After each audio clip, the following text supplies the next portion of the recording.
Hi, I'm Jing, your host for the Bali Business Review. And over the past few weeks, I've been exploring every corner of Bali to look for where are the tourists in Bali and why does it feel so empty in previously busy neighborhoods. We've gone as far north as Amed, as far east as Candidasa, Sanur, Nusa Dua, and we've gone to the center parts of Bali and Ubud while exploring the far west in Sese, Canggu, Seminyak, Kuta, and all the way down to the deep south of Bali to Jimbaran, Uluwatu, Malaysia, Pecatu, Ungasan, and the level inside beaches. And although we've found people in some places, there's no explanation for why it feels so empty everywhere. Today on this episode, we're going to go into a deep dive, into an analysis, and look at the possible causes for the differences in what we see from flight arrivals to what we see on the ground. We're going to look at the possibility that oversupply in Bali, price war, a change in traveler demographics, the potential that AI is also disrupting the way that travelers are making decisions and making certain areas winners and certain areas losers, and leaving some investors rich while leaving other investors in the dust. Come with me on this episode of the Bali Business Review. You don't want to miss out if you're planning on making a real return on investment to your property here in Bali.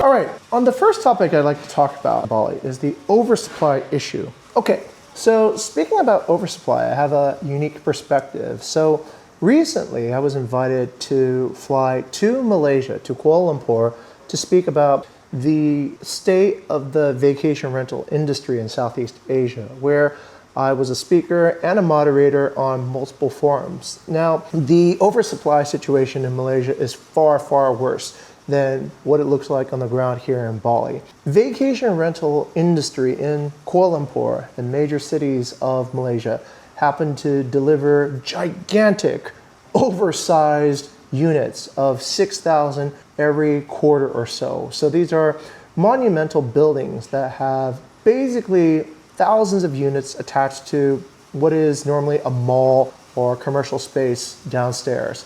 So the competition is so fierce in this market that a lot of the Airbnbs and rentals, they sell for 10 or 20 bucks. And there's really nothing you can do as an investor or a manager except operate at these really, really thin margins. Now, let's switch back to Bali again. Now, the oversupply situation in Bali is far less grievous. And the reason for that is because of a combination of a few things. Number one, there, for better or worse, is a higher amount of diversity of locations in Bali. There are locations closer to the forest, there are locations that are closer to the seashore, there are locations that are more urban. And so based on this diversity, it tends to create more segmented experiences too as well. The entrepreneurs that are building new properties in Bali happen to also come from more diverse backgrounds as well. So that leads to, I think, a stronger and more diverse product market fit, which is good because it means instead of having one developer envision one design applied 6,000 times to what they think the market wants, you have here in Bali closer to 600 developers, each producing 10 units that then are customized. And so there's less of this cannibalization effect. It reduces the negative aspects of an oversupply issue. While there's not too much you can actually do about oversupply, there is something you can do about ranking. Now, the important thing about ranking is to understand that ranking is guided in many places where travelers will be searching through a recommendation system. A recommendation system is an algorithm. It is run through machine learning and AI to surface results that have the best personalized fit to whatever the traveler is looking for. This happens every time you open up the Booking.com, Airbnb app. Everyone sees a different feed of results based on whatever they've searched for. So, in fact, if you found our YouTube video on an app while browsing, that's the work of a recommendation system. The only long-term enduring way that we've seen to overcome this oversupply situation is to focus on gaining ranking. And I'll show you what successful ranking looks like over here. Successful ranking is the process of establishing more 5-star reviews and at a faster pace than anybody else can do it. This is a spatial map showing essentially the process by which we have uncovered how the most successful hosts in Bali have attained higher ranking. So basically what you're seeing here is that these tall clusters of green bars indicate properties that have successfully gained their height. The taller the bar, the more ranking they've actually gained. And the color of the actual bars indicates quality. The closer to a 5-star review, the more green. Just click on this particular listing and take a close-up look, yeah? So this is a beautiful Balinese villa with private pool. And when we click on it, what we see is this listing. This listing is successful because if you take a look at the results, there are 594 reviews. That's probably close to almost 2,000 bookings. Generally speaking, the review to booking rate is about every 3 bookings you get 1 review on Airbnb. So if you have 600 reviews, it's more or less 2,000 bookings. So it's incredible that this host, Punya, has been able to maintain a 4.89 and above score. So despite the oversupply that is happening all over many different regions, Punya's case here as a superhost and as being ranked high makes his property less susceptible to massive oversupply problems. Now, Punya also has to think about hospitality and improve his, let's say, content, but for the most part, Punya is pretty well defended against the oversupply situation than a host or an organization that cares less about ranking. But somehow, if you look at all the marketing and you look on YouTube, you'll find clowns and jokers all over the place trying to use sex appeal to sell off-plan properties. I don't think there could be any more foolish move in 2026 than buying an off-plan property. I've said this years ago. Don't buy an off-plan property and become part of the oversupply problem. Go and find a desperate seller at this moment who needs to get rid of their decaying leasehold property, take it off their hands. They'll gladly accept a price far below asking because nothing seems to be moving in the real estate market anyway. So Buga Vista was one of the first companies in Bali to offer a return on investment guarantee to properties that we manage. But since then, there's been a lot of unscrupulous developers and real estate agents that have been copying and reiterating what we've been talking about. Now, we as a management company really have no incentive to see a owner lose money in a particular management contract. We make money, they make money. But developers don't operate the same way and real estate agents don't operate the same way. The reason is because developers and real estate agents make all their money upfront from the time of sale. So if they can get more money from a buyer, then the better. So it's ironic that nobody has actually thought about that deeply enough to realize that developers and real estate agents have no incentive for you to make a return on investment.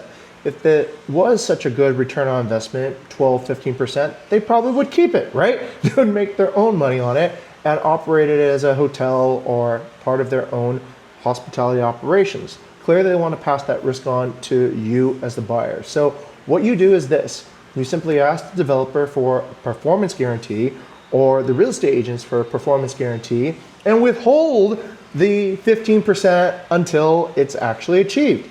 See, that's smart, right? That way you don't have to be wondering whether or not this product that they sold you is actually going to be a financially valuable investment, all right?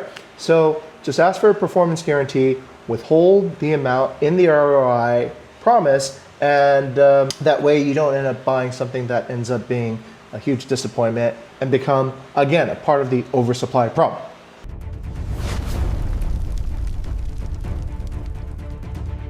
Let's look at how the price war is affecting the situation here in Bali. So in one aspect, the price war is getting better simply because the most fragile investors, they're leaving the marketplace as we speak.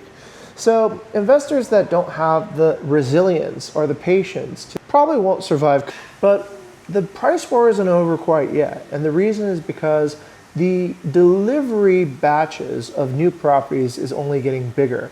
I've confirmed this with drone flights over Uluwatu, over Canggu and Sese, over Ubud, over all major areas of Bali. And we can see what's happening is that the deliveries, instead of properties being delivered 1, 2 at a time, are now going to experience large batch deliveries of 40, 50, even perhaps a few hundred units. There's also groundbreaking on construction sites that clearly are for hotels with multi-hundred room units as well. So unfortunately, people probably are not watching this show and making repeated mistakes, which increases the competitive pressure and the price war. The price war is a rite of passage, perhaps for newer investors in 2025 and 2026. This is not something that is unique in Balinese real estate history. This happens every 5 or 7 years. And for the most part, the, let's say, negative aspects that we've all heard about is happening in Bali right now. Supply side will fluctuate depending upon, I think, the resilience of the managers and owners of the most durable properties are probably going to be the real winners in a price war. Another reason why Bali seems so empty is not so much that there's no travelers, it's that travelers are just behaving in different ways and unexpected new behaviors that we haven't seen before. I'll give you an example. So after having done dozens of interviews throughout Bali with people coming from all different types of nationalities, I've noticed this as an insightful observation. Travelers these days are expecting on-demand accommodations and on-demand inspiration for their itineraries. I just wanted to see what the vibe was around the area and book as I go sort of thing. It's all been quite spontaneous. We met in our actual trip, like everything we've been doing, we've kind of been figuring it out as we go along. Yeah. Like we've been enjoying like the actual lifestyle. Travelers from decades before would probably have already planned their trips to Bali months in advance, sometimes even years in advance. But that planning window has been shrinking year after year after year. The planning window in 2026 can be hours, if not minutes, before arrival. That means travelers are making decisions about where to stay in the evening right during lunch. And so why are people doing this?